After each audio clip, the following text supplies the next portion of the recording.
Hey, hey, hey. In my hood, man, it's hotter than the sun. Blowing marijuana, big money on the corners. Boys go to hate, then that ass is a gone. I stay up on my grind, big money, what I'm folding. In my hood, man, it's hotter than the sun.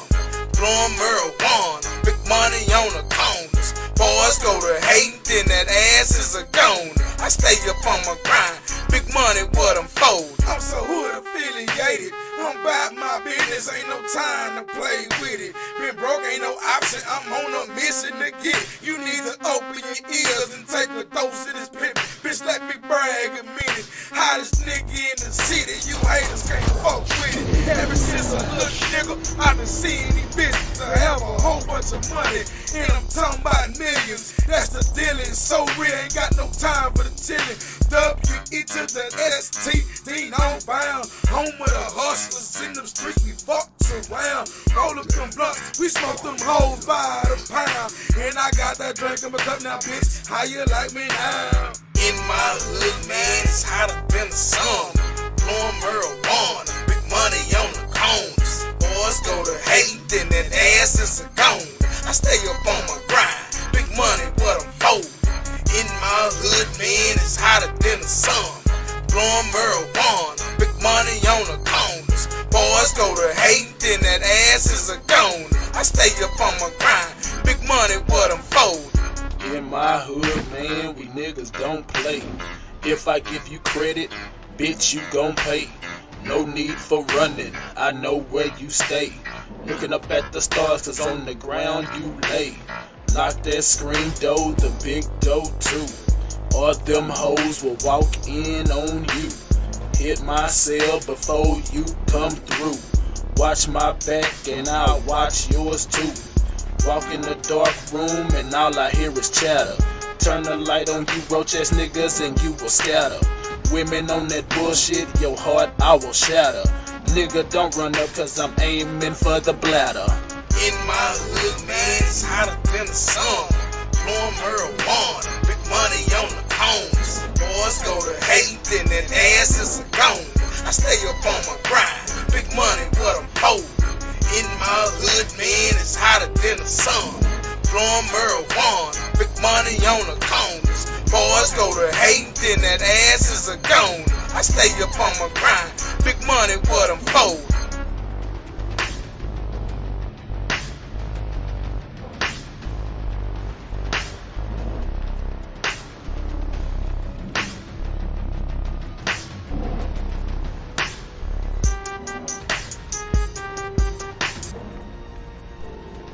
It's an arrow.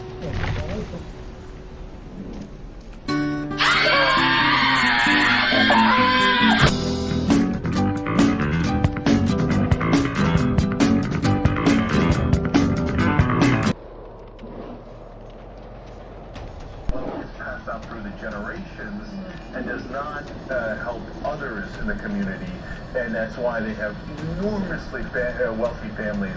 How they do? That just keep that money forever and ever and ever. And I mean, the good news is they're grateful for it. You know. Hopefully this shit don't fuck around and I'm being way too salty toward them. slow down look, and shit.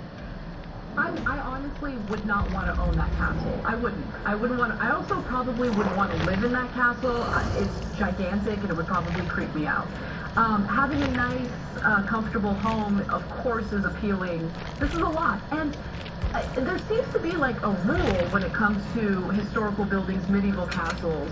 You can't modernize it in any way inside. Like, the inside has to remain super old school and super ornate. Like, it's not my aesthetic, but I do wonder if they wanted to modernize it, could they?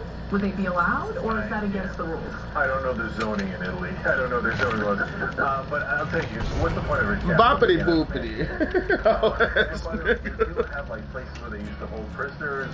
They have like the secret tunnels. Super creepy. Yeah, where they have Boppity boopity. wine cellars. I mean, there's like a lot of badass, super interesting things there. By the way, the correct Oh answer, shit. do you want the castle? Is of course the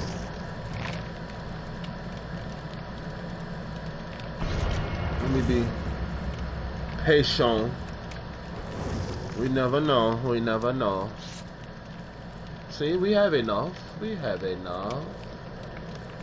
Guten. Guten.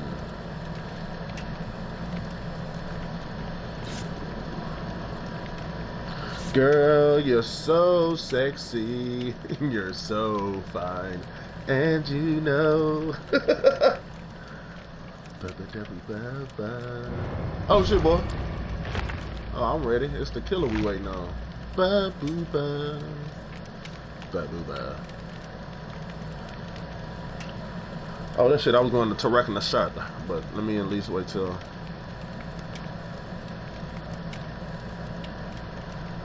This shit ain't started just yet. And we still gotta load. I'm pretty sure we finna have commercials. Oh no, we not, because he's still in Costa Rica. Alright. Hold on, guys.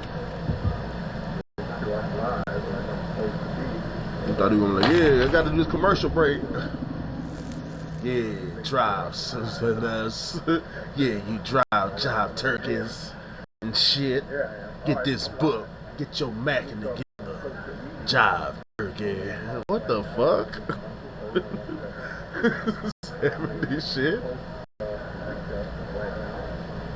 How y'all doing, man?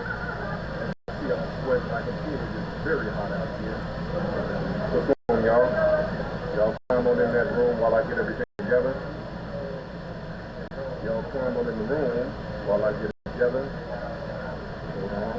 Bam. Bam. Bam. Let me get all my social media stuff popping. Let me let everybody know on Twitter that I'm live right now. Yeah, it's burning up out here, but I'm chilling. I'm here. That nigga made a good ass move there, yeah. I don't know if I'm gonna make bug breaking like a motherfucker. Yeah, all this stuff happened. Yeah, you know, I think I'm gonna go ahead and make that. Perfect timing. Oh shit, it's time.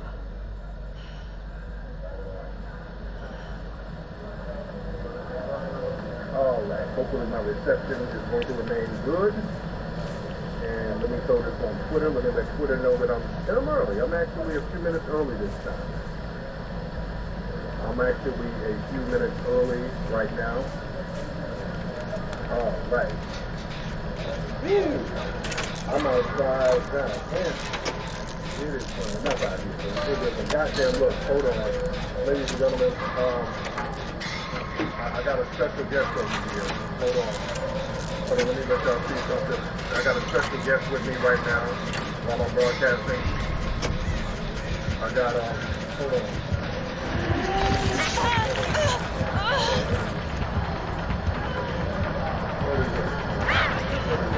Hold on right here.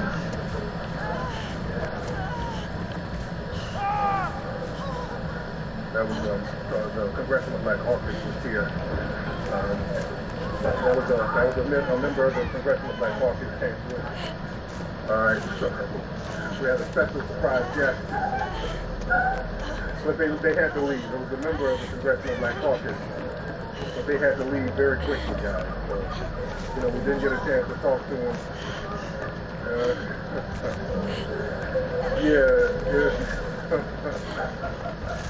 Yeah, I didn't get a chance to holler at them. It is what it is. All right. Hold on. Yeah, it was the Congressional Black Caucus. Real quick, I wanted to interview him real quick to ask him about the Juneteenth thing, but they left. I didn't get a chance to holler at them.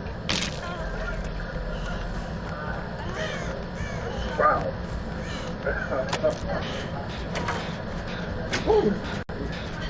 But hey, we're here. Everybody's here.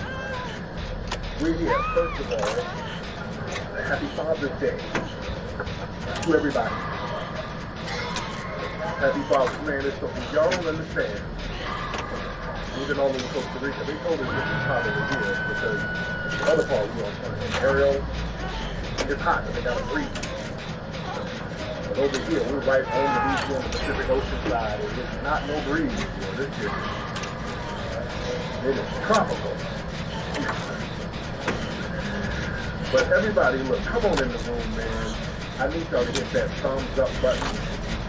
I need y'all to hit that like button. Hit that like button. Hit that thumbs up button, guys. We're going to top up some very good games. on tonight's broadcast. Happy Father's Day again to all the fathers out there. I hope, you know what, I'm glad we didn't see a whole bunch of people that doing that goofy ass mama and daddy on Father's Day. Luckily, that nonsense has dissipated from the community, which is a great thing.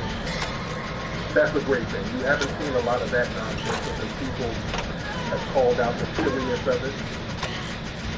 We understand how important it is for us to have black families out here. We understand how important that is, ladies and gentlemen. We're not playing no games. This thing is real out here. Speaking of black families, hold on. Let me show y'all something we saw every day. This old bitch ass nigga, man. You don't understand how the war against still happening. Hold on 1 second. Hold on. Y'all bear with me. I should have had all this stuff ready. Okay, we see let me show you how the buck breaking agenda is still very heavy.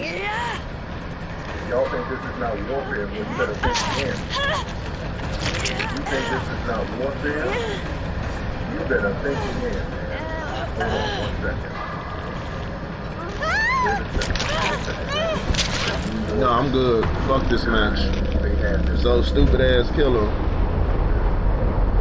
And they always tell me, yeah, go easy on the new people. See, that's why I don't. Y'all be doing the whole shit like that. In honor of Father's Day, we're sharing intimate photos from a Rushing the fucking match and shit. Dumbass nigga, you don't even get no motherfucking points for that. Family, if y'all think this ain't warfare, y'all don't have a new warfare right now. It's on Amazon. Right now, and it's on buckbreakingmovie.com. See that? Family, these folks don't take no breaks, they don't take no days off. Family, they don't take no days off. A black family, that's a threat to these people. That's a threat to these folks.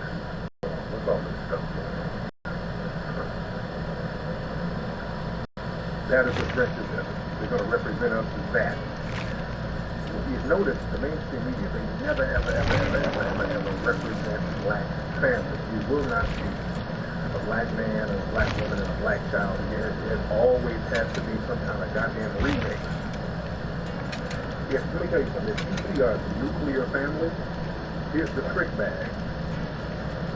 If you see what's called a nuclear family, where there's a man, woman, and a black child, either you'll see a white man and a black woman and a black child. You'll see that. You understand? They'll show you that. But they will not show the black man as the head of the damn household. The black man has always, in the white media, they're going to have his pussy spread wide open. You go around all over the country, you'll see ads with a white man and a black woman and a black child. They'll show that all day. But they will not show a black man as the head of a household with a black woman and a black child. They will not show that. You there? Yes, I'm in Costa Rica. For those that don't know, I'm in Costa Rica. For those who are just coming in, and you know what? I forgot my goddamn mosquito repellent, and they're lighting my ass up right now. These mosquitoes are having, but some of that repellent went shit. That repellent, they were like, nigga, that shit is, and that's like first off to us, nigga. Like, you feel like your ass. We got a lot of animals out here. Actually, we got a lot of shit out here. So we I stepped in some iguana shit earlier. You know, you see all types of stuff. We in the jungle, my nigga. We in the deep in the jungle. You don't know what you'll see out here. Yeah, man, they got these big ass butterflies. They got big bugs out here. They got a lot of big ass animals. I don't know what they are. It looks like a bee, and like a fly with a real big ass and long legs. It looks like a funny little foot rat. You don't know what some of these insects are, but it's beautiful though. Beautiful new stuff you see out here. Yo, this humidity is a beast, man. This humidity is a beast out here. Liars keep themselves. Yeah, I had some spray, man. I had some stuff, and I was rushing to get out the room to come and chop it up with you guys. And I didn't get my spray. But it's beautiful out here, man. A lot of people out here killing. And it's a beautiful thing out here. So let's get into some stuff that we need to talk about. A lot of things that we need to touch on tonight, ladies and gentlemen. A lot of stuff that we need to talk about. Today we're going to talk about the pillaging of Juneteenth. Okay? We're going to talk about the pillaging and the raping and pillaging of Juneteenth. Juneteenth has been pillaged. Let me lower my screen a little bit. All right, let me get it together. We're talking about the pillaging of Juneteenth. Let me put this thing in a big perspective. As we now know, Biden's administration, they made Juneteenth a federal holiday. People celebrated Juneteenth yesterday. I told people that Juneteenth was going to be a pride fest. That's exactly what it was. That's one of the reasons why they passed it. They knew that they were going to rape and pillage Juneteenth and make it useless for black people and not let it have any teeth, not let it have any tangibles, and it's not going to disturb the power of white supremacy. Exactly. In fact, they knew they were going to remix Juneteenth so that it was okay. So the rest of my talking is back. There's another member, Jim Clyburn here. Hold on. Jim Clyburn here. Listen to what it is. Hold on. Wait a minute. Jim Clyburn. I better not talk about this. Hold on, guys.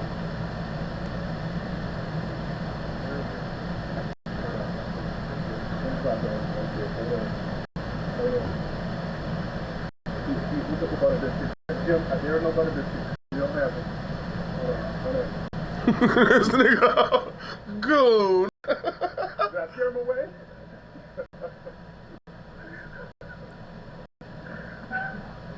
Okay, yeah, right when I got to talking about the Congressional Black Caucus and Biden, Jim Clyburn ran up on me.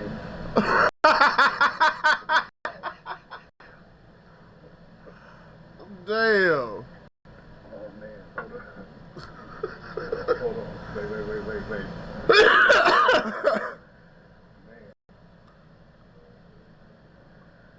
Oh, Lord. Okay. Yeah, the CDC is out here hella deep. Okay. Yeah, the raccoon was sniffing around tables. There's butter biscuits around here. Okay, but anyway, let me go back to what I was talking about. Like I said. As I said. Man, but it's another member. They keep coming in here, brother. They keep coming in here. Hold on. Raccoon. Watch out. Watch my back here. Okay. Okay. Anyway, guys.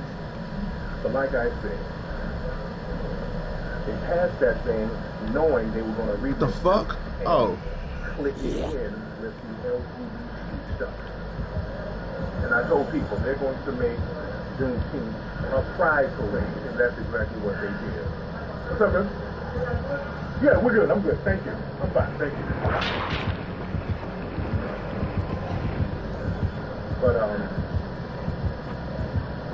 But listen, I told y'all they were going to make this thing a pride parade. We've been seeing all types of stuff for Juneteenth. We've been seeing all types of stuff. Hold on. Hold on one second. I thought I saw Shout out that. to everybody who's giving to the Cash App right now. The Cash App is KingFlex818. KingFlex818. Okay. But I've been seeing images of Juneteenth and Juneteenth working. And, I mean, they've been really remixing it up, man. And we've been seeing stuff like, hold on. They've been having events like this. Let me pull this up. They've been having events like this. Embrace Austin will host a Juneteenth but Make It Queer event. They've been doing little stuff like this all over the country. This stuff is funded by the white supremacists. It's funded by them. They've been having all of these Juneteenth, LGBT Juneteenth, what does that have to do with Juneteenth? They only do that to our history. And family, this is why it's important for us to take control of our history, take control of our narrative. This is why it is so very important for us to take control of our history, to take control of our narrative. Very important. Let me show y'all some more of the disrespectful stuff they've been doing. They even got the kids with some kind of June Snoopy's in it. Hold on. There's so much stuff to unpack here. Hold on. So much stuff to unpack. They got some shit where they had received from some kind of fun place.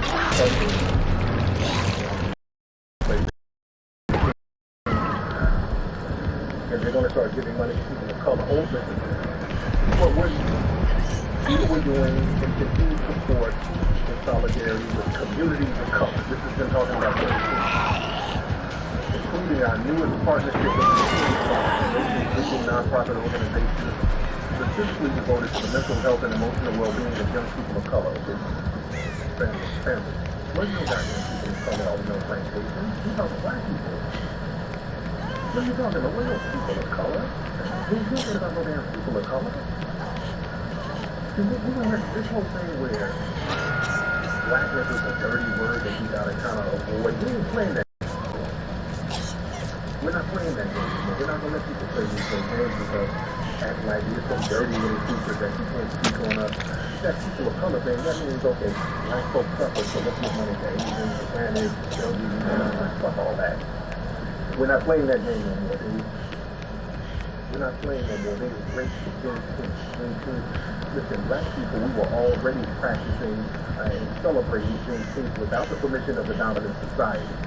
We were already doing it without the permission of the dominant society. Here is what we messed up. There should have been a grassroots Juneteenth museum that was built by the grassroots, that was anchored in Texas, that was a tourist attraction that we created and owned. Here's the problem. We celebrate certain things, and it's good. It's good to just be on code to celebrate certain things. That's great. That's a great thing. But when you have certain traditions, we need to anchor the culture in specific places and create institutions behind our culture. I want y'all to understand what I'm saying. We need to create institutions so that it's grounded, so everybody won't be able to read it. So we could say, hey, go down to the Juneteenth Museum. We have all the artifacts, we have all the information, everything you need to know about Juneteenth. So now people won't read it and remix it and define it the way they want to define it. They can change the colors up and make the colors look like rainbow colors. People twerking. Every image I've seen of Juneteenth has somebody with their ass stuck out. You understand? Let me tell you something. All these events, we don't celebrate Juneteenth, but make it clear. We don't do that with the Holocaust. We don't do that with the Jewish community. We don't do that with the Asian community because they wouldn't let you. They're not going to let you disrespect their history. They're not going to let you disrespect their culture. You understand? They're not going to let you disrespect their culture like that. And people know better. They think they can do that stuff with us because we talk a good game, but we don't build these institutions like we used to build them. We have to build them and control them. It's very, very important. We have to control our narrative. And let's be clear. They see us going in that direction, so this is why they're jumping in front of everything. See, they're jumping in front of the stuff here. I need y'all to hit that like button. Look at ass nigga. Subscribe button. Hit that like button. Hit that subscribe button. Hit that like button. Hit that subscribe button. We're going to go tonight. Happy Father's Day. Yeah. We weren't thinking about that. That's the new plantation. It wasn't about working and doing fucking vacuuming and barbecuing. It was all about building the family, building the community when we got off those plantations, starting from scratch. You understand? This is why we need to be hollering that thing about compensatory justice as far as that. But the dominant society, they do things for a reason. Again, this was to kind of pacify us.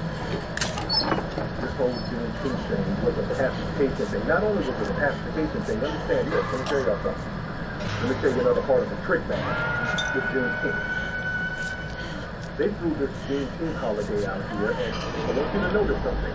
All this weekend, have you noticed they've been unveiling statues of George Floyd all over the country? All over the country during Juneteenth.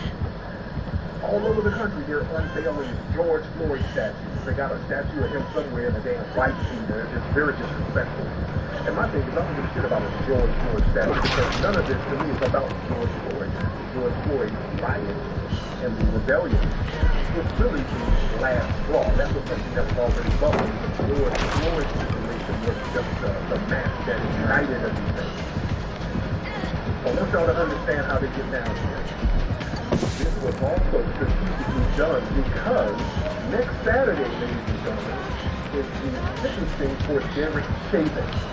Derek Chauvin is going to be sentenced next Saturday.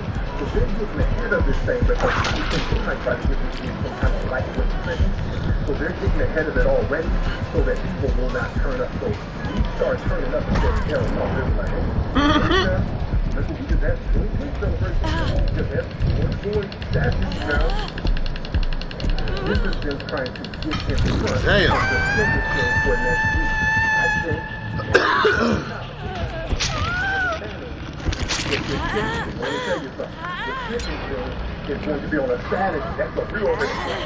I told y'all, whenever they have sentencing on Saturday, that's the red flag. That's the red flag, dog.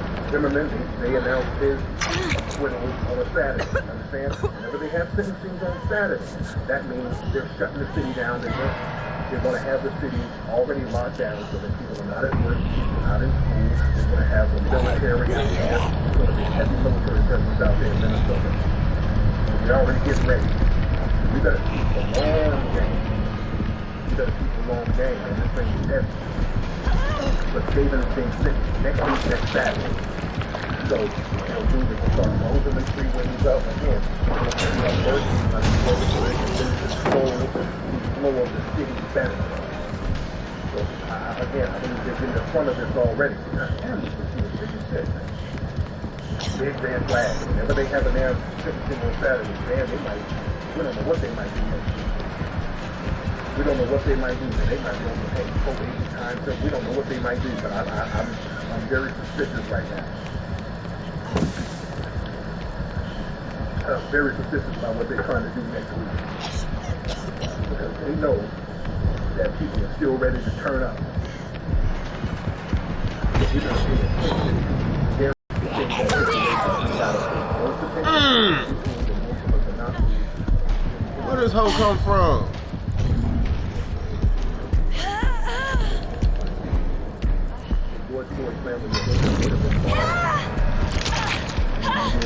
My thing is, it ain't even about that. Let's go back to just the narrative very last group to control the narrative. Because I thought this year there was some kind of Juneteenth celebration at the National Museum of African American Music. They had this. Look, see, this is what happens when you have other people controlling your structures and your industry. The National Museum of African American Music, some lady named Lee Nash. I'm so honored and looking forward to singing Good Trouble with Ruby Armand, Black National Museum of Black American Music. They got a white woman singing the same thing. See, this is what happens when you don't control your institution. This is what happens when you don't control your institution. Family, there's a reason why I've been talking about us getting a museum. Oh, that's right. I still haven't played with old boy. Right here. Ladies and gentlemen, this right here is the reason I've been talking so heavily about getting a museum. I've been talking about getting a museum. Why a museum? A museum is a multi-purpose institution. You can get a lot done with museums. With museums, you can anchor your culture in those areas. You anchor your own culture. Now, there's some Negroes who we already got a museum in Washington, D.C. That's controlled by the dominant society. Also, one museum ain't enough, and that museum is not even sufficient. They don't really tell you the hidden history and the real history. Out in L.A. alone, where I live, do you know how many Jewish museums are out there? They got a Jewish museum on every other corner. They got Asian museums all over LA. Along with Holocaust, they got multiple museums about their culture in one city alone. You understand? They anchor their culture into the community to let you know who's owning this thing. We gotta stop playing this game and start owning some shit, dude, and stop playing around. We don't have the luxury to be up here bullshitting around. We have to own and control our culture and our history. Shout out to Charles Wright Museum in New York.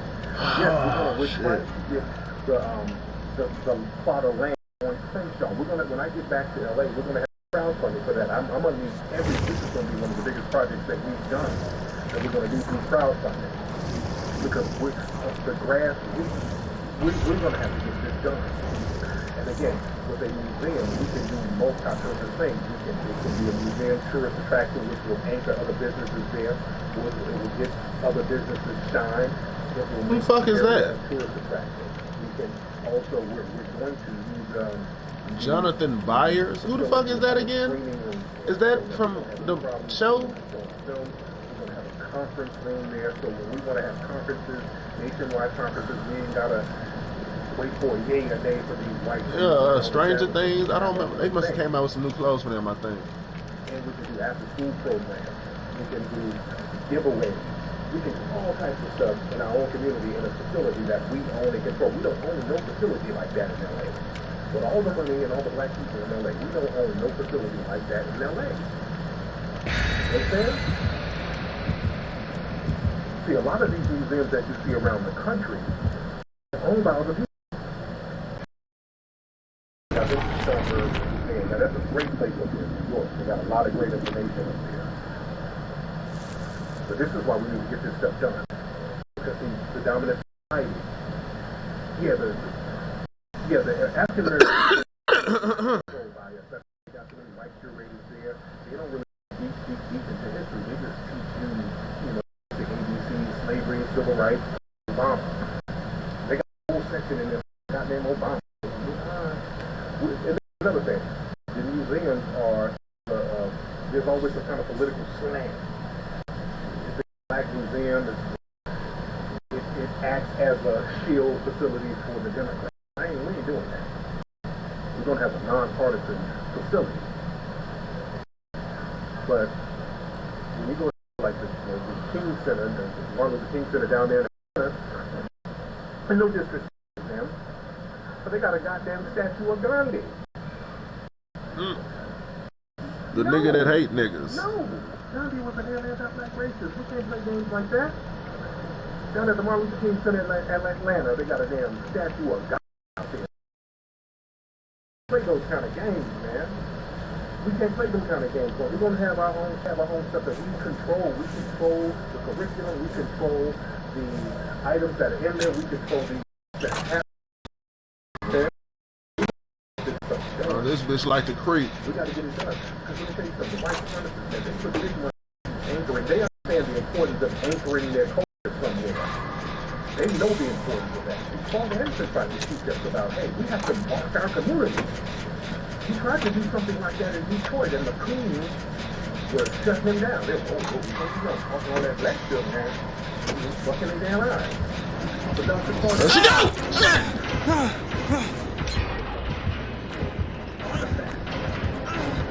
let's go part of town, culturally black. Our communities are marked by degradation.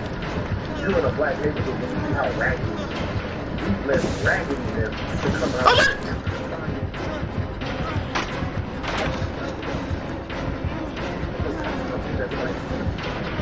They created degradation for us. No, we gotta get off that.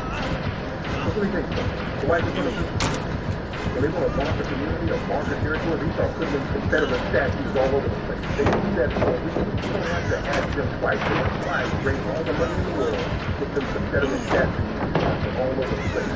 And so I guess we would like to live in these places, just like Atlanta. In Atlanta, I keep telling people for years and years and years and years and years, there's a statue of Henry Grady right smack dab in the middle of a black city. The energy of that is off. That's why. Okay, so you did that? I was trying to see what was your angle. With all the black people out there talking about put a bill together for LGBT bathroom. Man, look, that ain't no motherfucking progress. You back on the Grand Canyon. That's real buck breaking. That's buck breaking, dude. That ain't progress. Look at all these black people in that city. And you got teach about them talking about LGBT bathrooms, and you got all types of poverty and economic-based crime where people need resources allocated to job and business needs that come here. But no, you don't allocate all the resources to goddamn LGBT bathrooms. Everybody can go in the damn bathroom again. And there's a big ass statue of Henry Grady, who was a hardcore white supremacist. That's all Grady was known for. Then they start naming hospitals and people take pride down there in Atlanta calling themselves Grady's. Bro, what the fuck? Go chase somebody else. Grady is totally known for being a white supremacist. He was the richest center of his time. When I saw that, and people don't even, y'all think that. Bro, this no ass nigga, man.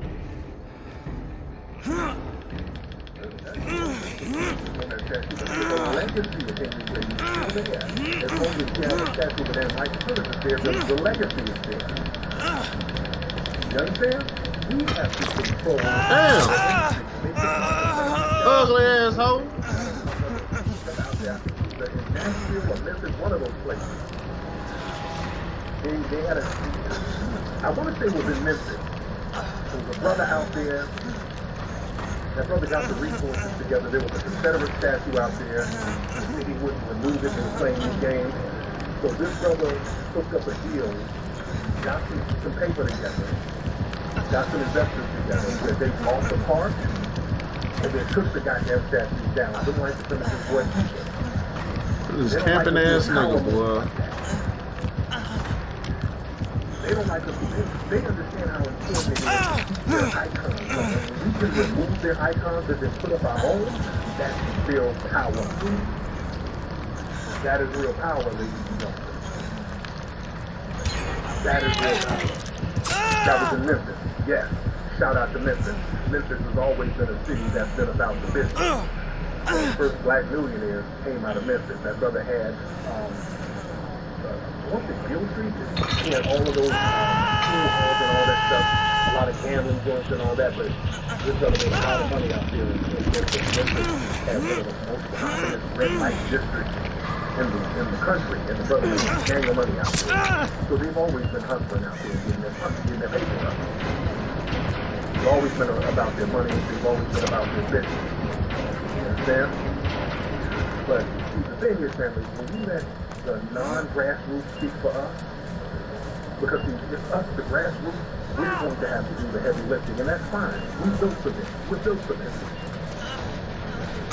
Because see, when you let these Negroes hand-picked elected officials do all the work, and we leave it up to them, see, we're going to get this right here. This is what we get right here, ladies and gentlemen. These are the Negroes that you elected. These are the Congressional Black Caucus members. This is what you elected right here, ladies and gentlemen. This is what we get when the grassroots don't control nothing. Hold on. Hold on. And sing till earth and heaven ring with the harmony of liberty. Let our rejoicing rise high as the listening skies.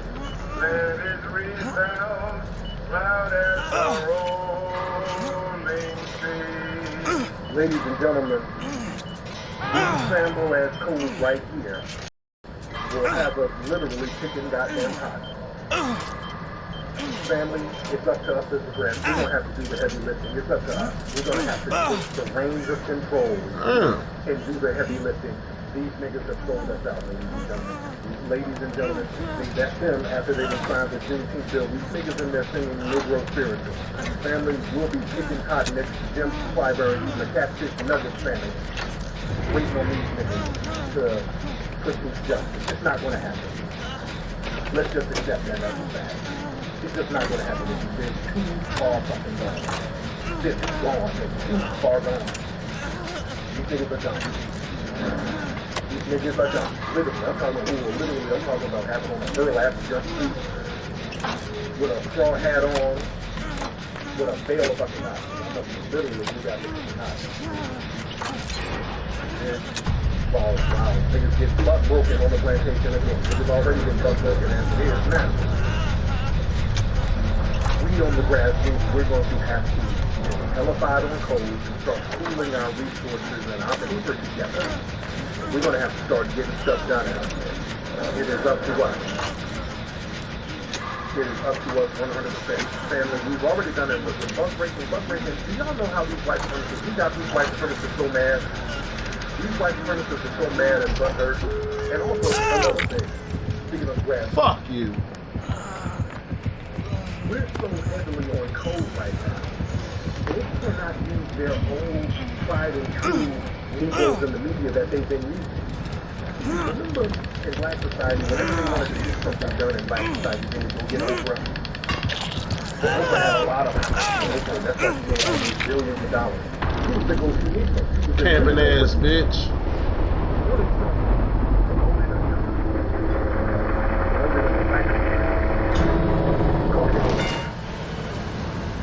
Oprah was the Negro whisperer. We love getting Oprah. But when Oprah started showing her ass and showing us a million of white supremacy, us on the grassroots, we delegitimized Oprah. You understand? It was us who delegitimized Oprah. We made Oprah a dirty word. We made Oprah a dirty goddamn word. Oprah and Tarana Burke and all that. They can't bring Tarana. If they bring Tarana Burke out, her brand is poison right now. They bring her out there, but whatever they're trying to promote is dead in the water before it arrives. But Oprah right now, we've shown Oprah zero stock in the community. The dollars don't mean anything among the black grassroots. She holds no weight. Oprah sat up here. Remember, she was going after Michael Jackson, Bill Cosby. She was the one promoting the down low thing. Oprah's been going, Oprah's brand, and we talked about that in the movie Buckbreaker. We talked about how Oprah was the one who really brought in a lot of those feminist talking points into black society. That was Oprah bringing that shit. All those anti-black male feminist talking points. Oprah ushered a lot of that shit. So now that we've rebelled against her and we delegitimized her, do y'all know Oprah's out here copping please? You know, we see Oprah's out here wearing kente cloths. Oh, Oprah's copping please. Oh, Oprah's out here talking about black fathers now. Oh, Lord, hold on. Oprah has done an about face. Let me tell you, this is how powerful the grassroots is. The grassroots, we make people get some goddamn act right. Oh, this is Oprah right now. This is her tweet honoring our kings, celebrating black fatherhood. It's a dream I had for so long. There have been false and negative stereotypes about black men, especially fathers, that have seeped into our culture through television and movies. Yo, television and movies, bitch. What? Oprah. You were the one promoting Oprah. Right. Hold on. Oprah's out here copping please now. Her brand is damaged. Oh, Oprah's brand is hella damaged right now, so she got a cop please. Hold on. Let's finish the poem, honoring our kings. Yes. And I must say, it surprised us, right? It really, really did. It was such a beautiful experience. All the men were so wonderful, Oprah, and it gave this cacophony of blackness and beauty and presence and love. We don't get a chance to see that. I love that Christopher Lynn saying we're changing the narrative and there's nowhere to go but up from here. So I'm telling you, it's something. Yeah, you changing your narrative, bitch. Get your black ass out of here. Take your bow. Take your bow. Oh my God. Where's Stedman at? Oh yeah, he ain't no dad. I love bread.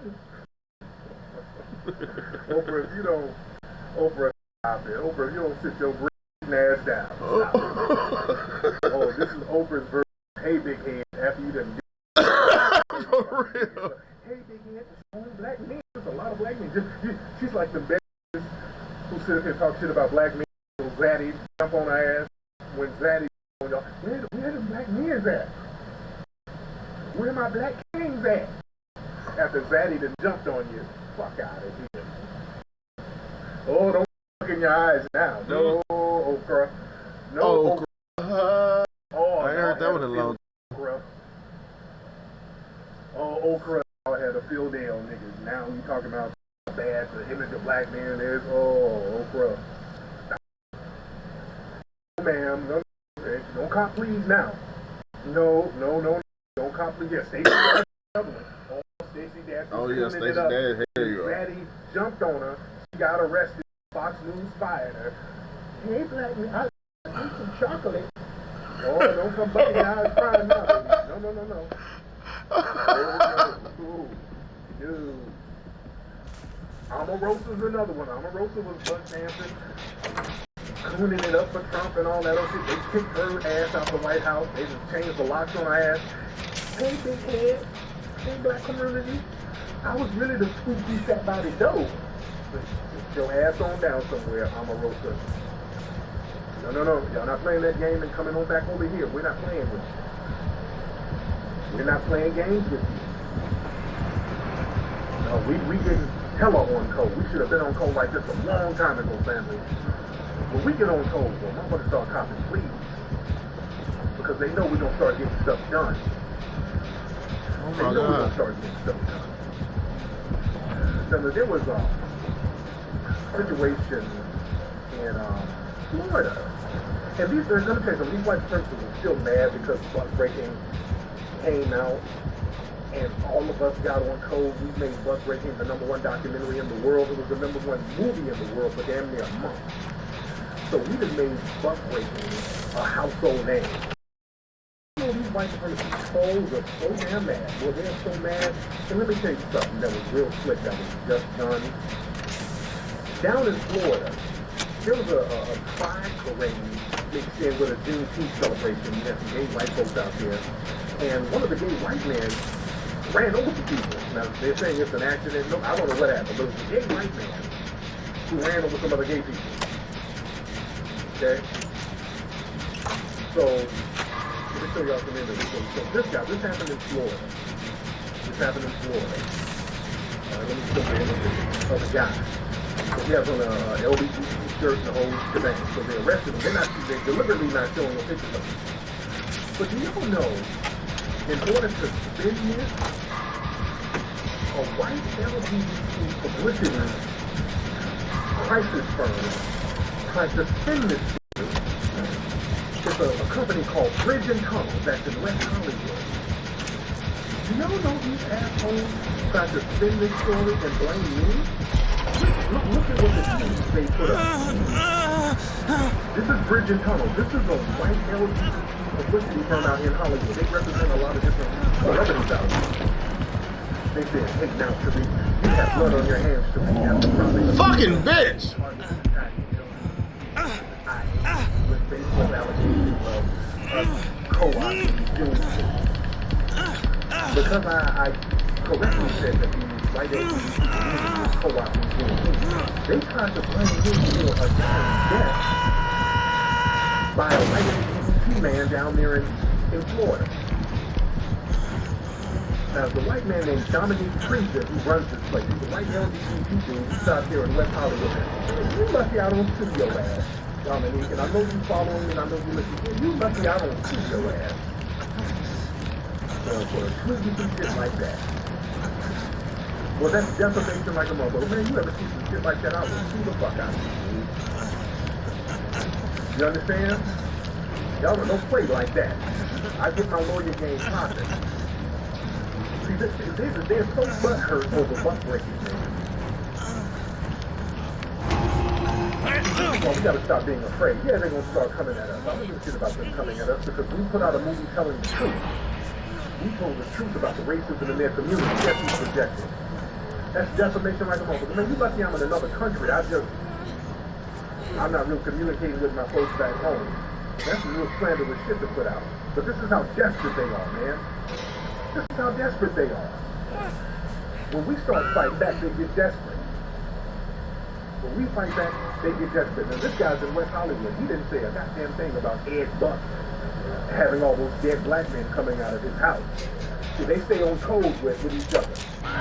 You understand? They stay on code with each other. Everybody has each other. Hit that like button.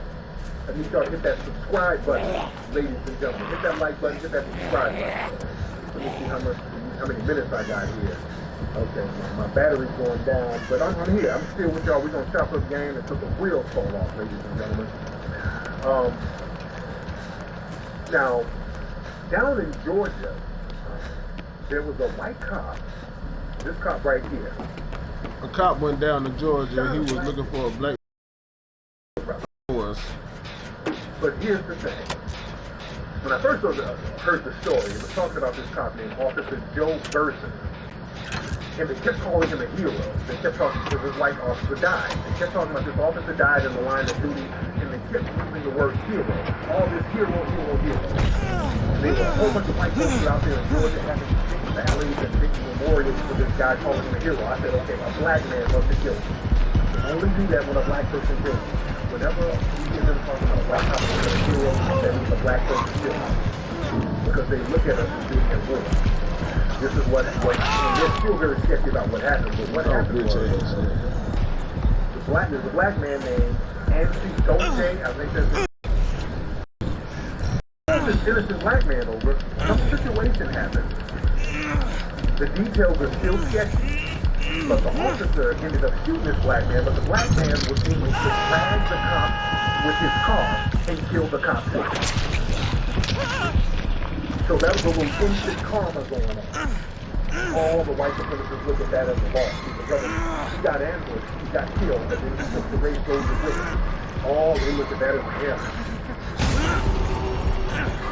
This brother got killed and took the race soldiers with him. So this is why they go around with all that hero talk. Yeah, I heard down there in Alabama, a cop hung a black dude in the interview room, something like that. Man, hey, you better get serious out here in these streets. You better get serious out here in these streets.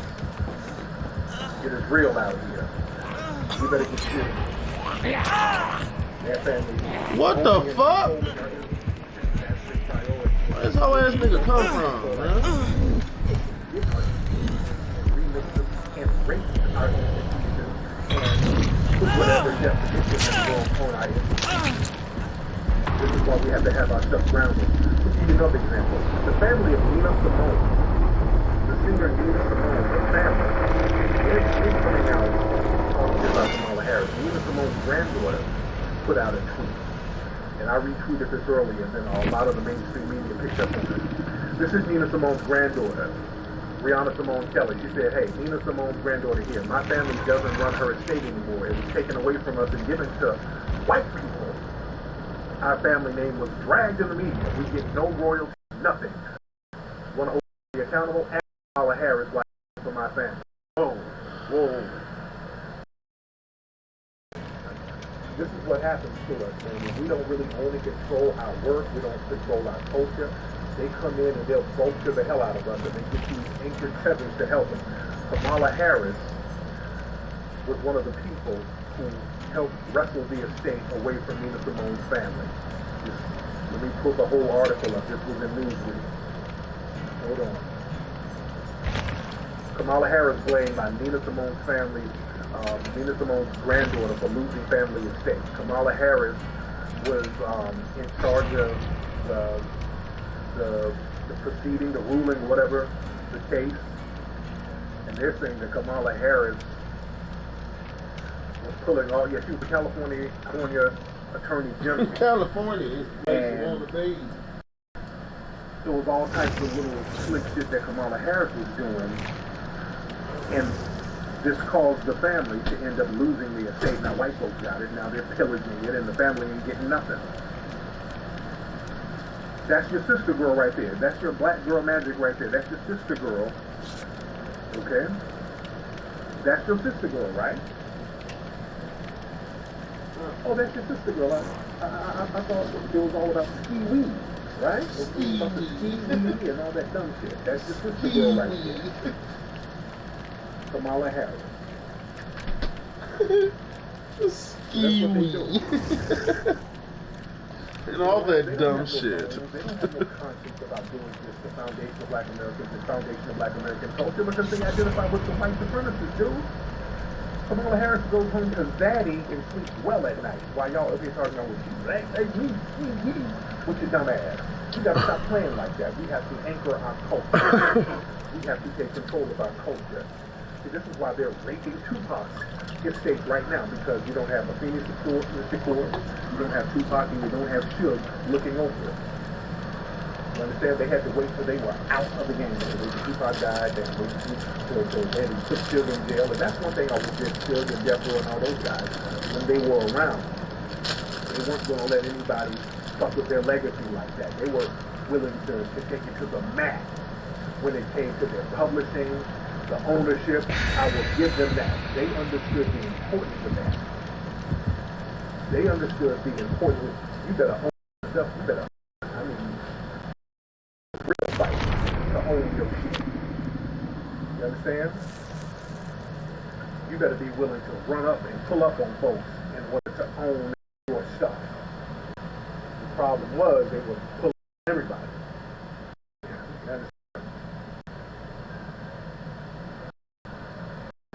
That's the thing. This is why it's so very important for us to own and control our stuff. Family, this museum is one of the most important projects we're going to be working on, guys. Because look, right now they're telling people they're trying to erase our history. They're trying to control the narrative of what we do. What they're doing right now, they keep talking about this critical race theory.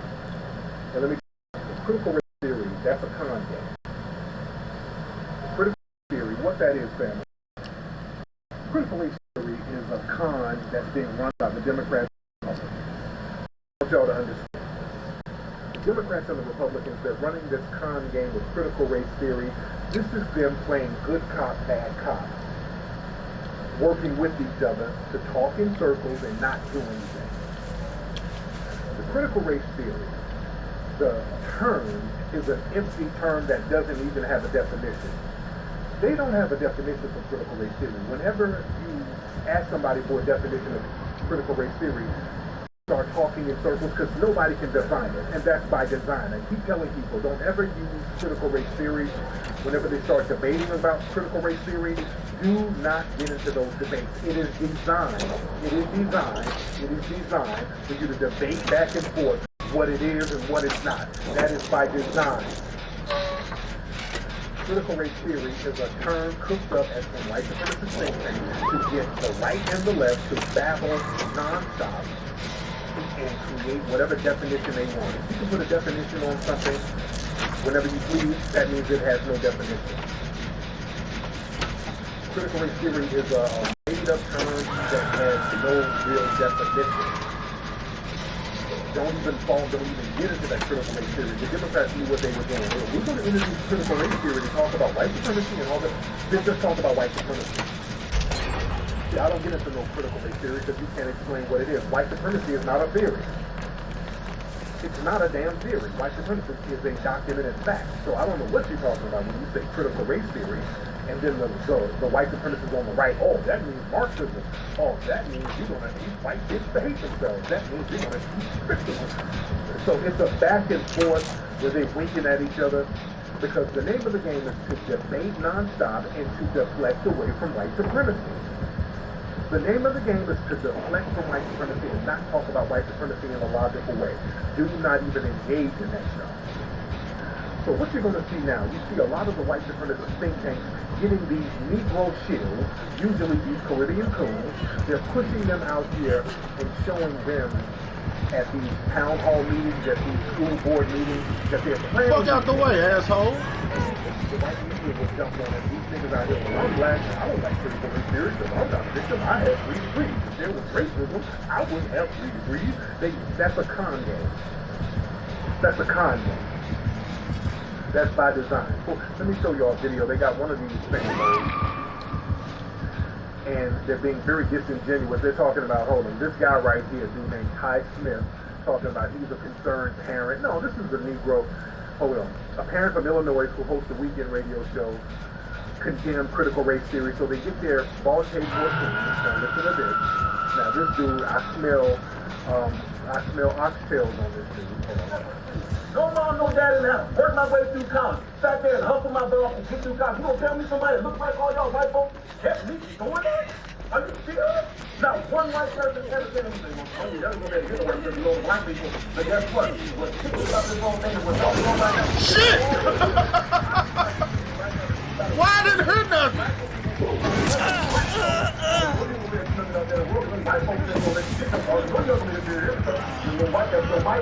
The white man will keep you down. Well, how did I get where I am right now? And some white man said, You are a full-blown coon. That's what you got where you are. You're a full-blown coon. A clout-chasing coon. Oh, you talking about these good white people. How dare they talk about these good white people? You're a full-blown, bug-eyed coon. How am I now directing over folks that look just like you guys in this room right now? How? What set me down? What oppressed me? I would have myself all the police down here right now. You gonna sit here and tell me this why? A real race theory? This reason why black folks can't get in here because of white folks? Are you kidding me? This is what we come to not able to even talking about this right now.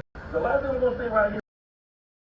Martin Luther King said he wanted his kids to grow up in a world where they are judged by the contents of their what? Their character. Not their thing.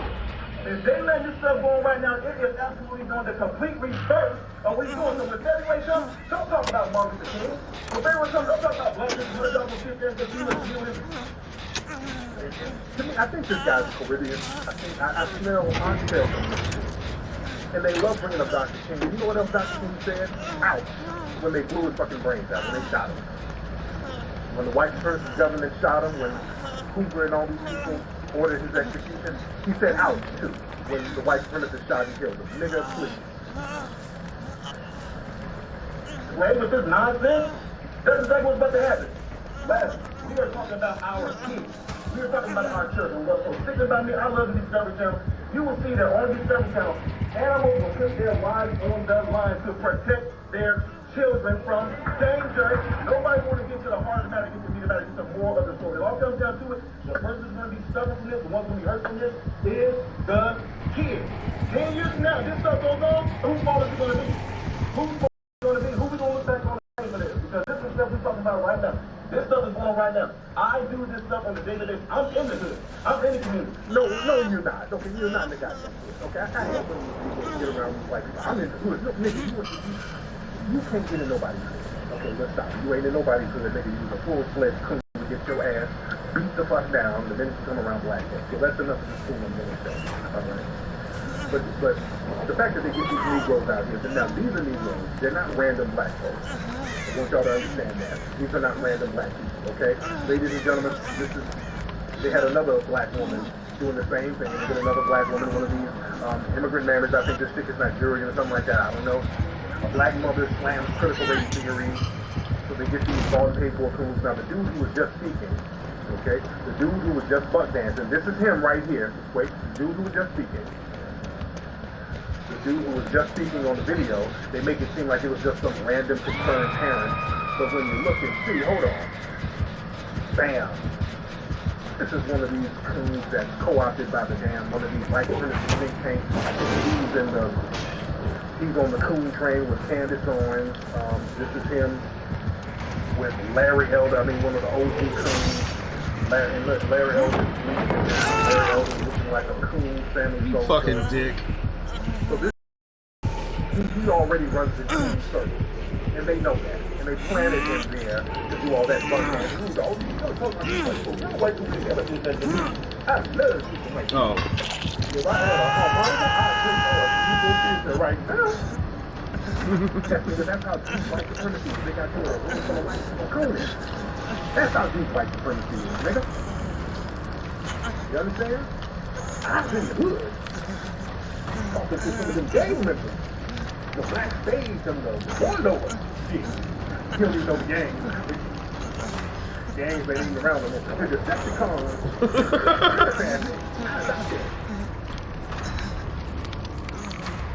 Nigga, what gangs you talking to, motherfucker? Cool ass.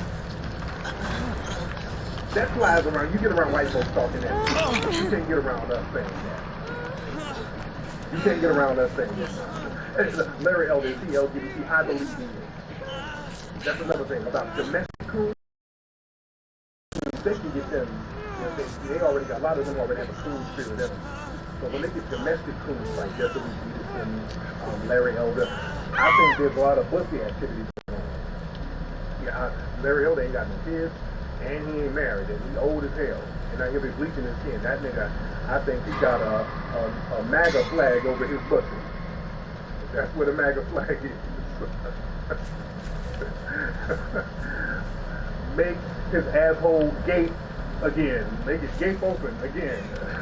Making his ass gape open again. That's what that nigga, that's what MAGA said. Making his asshole gape open again. Anyway, my battery's about to die, man, and I'm out here getting bit by mosquitoes, but I gotta get out of here, man. Much respect. Shout out to everybody for tuning in. Again, when I get back to LA, man, we're gonna start getting the crowdfunding organized for the museum. Man, we're gonna try to get $1 million for the first phase, so we're gonna have to have everybody involved, and we gotta get the grassroots ready for this. This is one of the most important projects that we have done.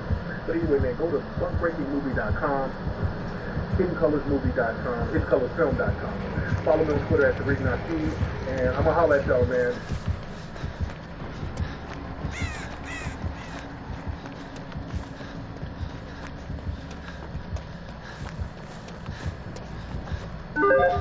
Who you get paired with in multiplayer can be a bit of a crapshoot, but sometimes somebody great comes along. Hi folks, it's Falcon, and today on Game Rank 10 teammates we all love in multiplayer games.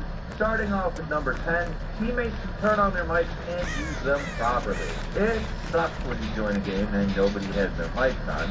I'm not talking about like happening casual games like Fall Guys. It doesn't really matter that much, and nobody really has a lot to say. I'm talking about games where it requires serious cooperation if you want to shoot like CSGO or Dota 2. Like, if nobody's talking, it's not a particularly good sign. It's extra nice when teammates with mics don't do annoying things, like leave them on all the time so you can hear their breathing, or if they have shouting kids in the background, or if they're just really aggressive and swear all the time. Or calm, collected, engaged, with a clear voice and knowledge about how to communicate in the game. That's great. The best teammates are the ones who talk, they say, and they're not supposed to say it or have a meltdown every time things don't go their way. A good communicator can win games and at least make it a lot easier for you, like knowing enemy positions, taking a lot of control on the battlefield, and the only way you can get that is when teammates actually turn on their mics. And number 9 is teammates who don't kill steal, like shooting a down opponent, but the guy actually down them gets a chance at off. Isn't always a big deal, but it's you're trying to do competition challenges or you're playing a game. It doesn't give you nearly as much of a reward unless you get the full-blown kill. Instead of an assist, have someone else roll in and take away all the work. A lot of the time, doing is basically just a pride thing, but it's still really nice when your team has the courtesy to not do it, even when it would be easy to do. And listen, we know it takes some practice and restraint to just not blast away at every enemy we see regardless of anything else in the game. But kill stealing it's gonna happen. Make the conscious effort not to kill a steal deserves some respect. It is sometimes hard to do from either self-control or even just a reflex perspective, and the people who don't do it specifically for their team members' benefit. Good job, teammates who don't kill steal. And number 8 is teammates that stick around to the bitter end. Like, it would be easy to quit this match, but these guys don't. They never quit this match, no matter how bad it's going for them. These are the truly committed players out there. They don't quit out of a war zone game after being down, which sucks because, I mean, if you do go down, you can be revived. Your team can't revive someone if they leave the match, and that makes them a man short. I mean, we get it. It sucks to sit around and wait in a multiplayer game. People want to get into the action. But in some games, just really... Shut up.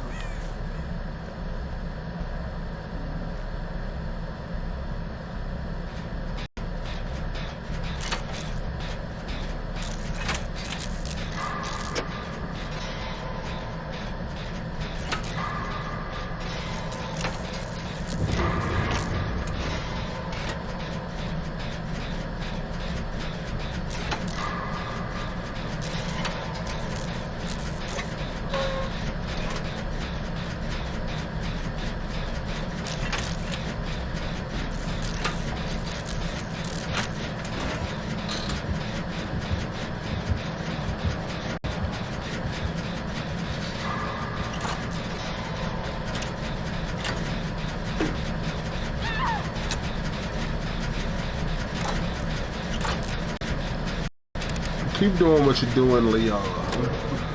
Oh my God.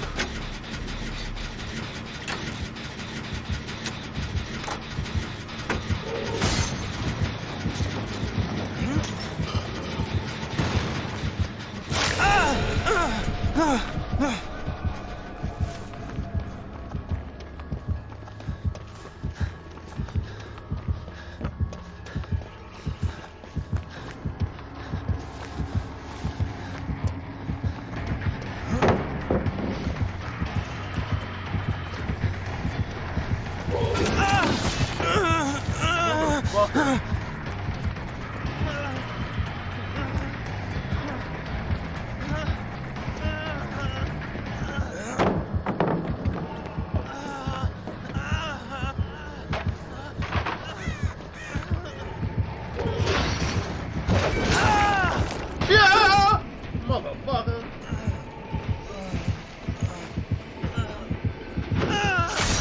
Oh, okay. Did this put me by a door? No.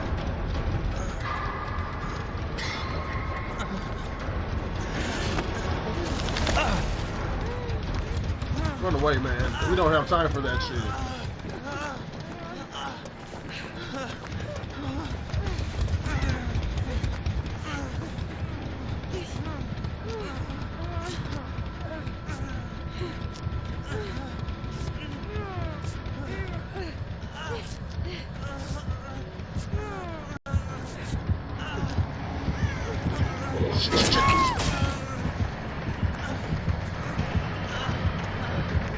Oh my God, this nigga got...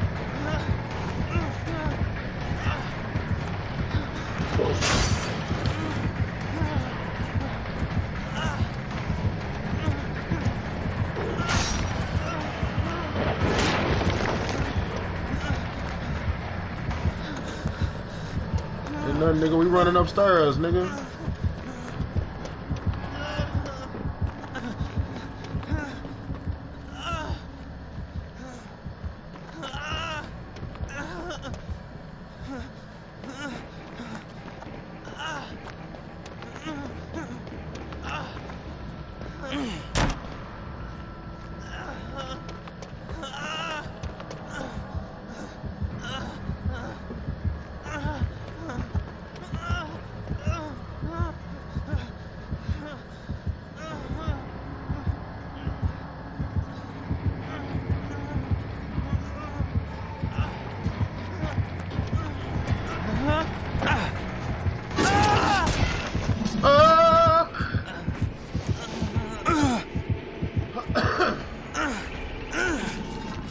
Say I had something to stab your ass with.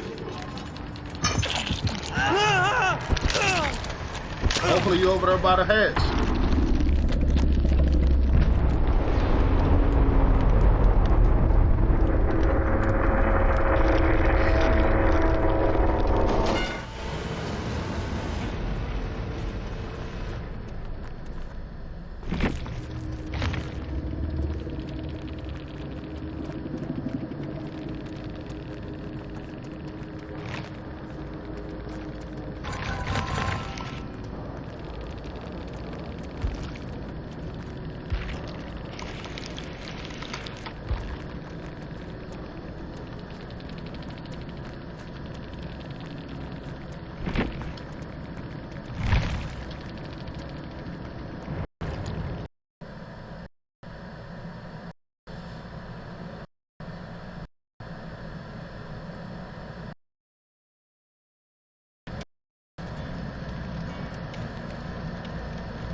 We're gonna make me something to eat right quick and I'll be right back.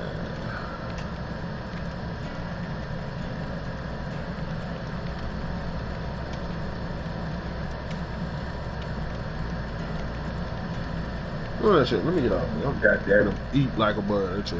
Yeah, making no snack shit. I want to make food. R.I.P. for Chucho. Ain't that better?